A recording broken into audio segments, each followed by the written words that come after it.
clients, when they're in, they ask what should they do for a warm-up, and we discuss loads of stuff, like stretching is the big one. And really, to be honest, stretching is a topic that brings a lot of conflict between people. Should they, shouldn't they? What should you do, what shouldn't you do?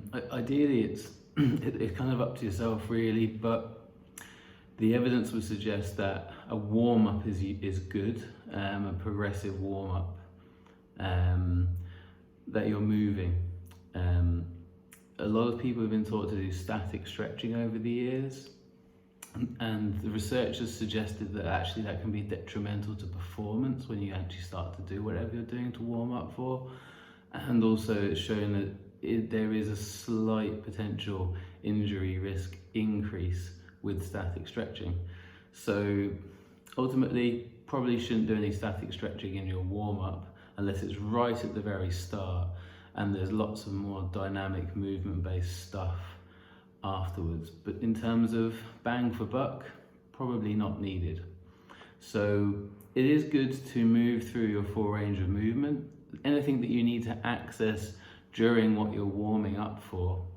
But an exercise that I really like is called the world's greatest stretch. Now, this isn't a static stretch, this is a dynamic movement-based stretch. It's actually a series of movements placed together, and it's a really useful exercise as a warm-up. But it can be a really great exercise if you haven't got time to do much in a particular day and you want to move and you want to get through lots of different movements in one go. This can be great too. So it's good for anyone really. I'm going to show you the exercise and then we'll talk about it a bit more.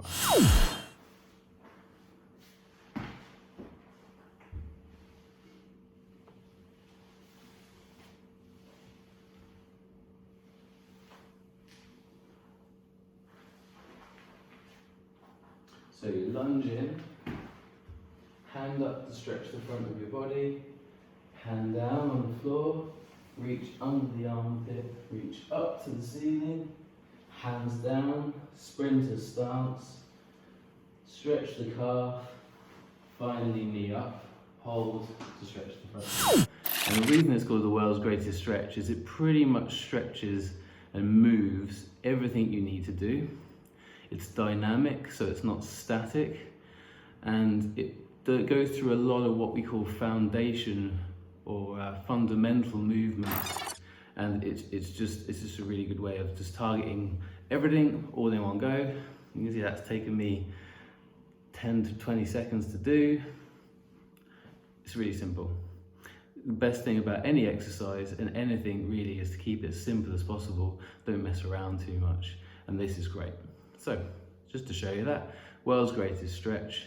And look, if you need any more help with physical preparation needs, or if you have any sports injuries, do get in contact with us at LWF Physiotherapy.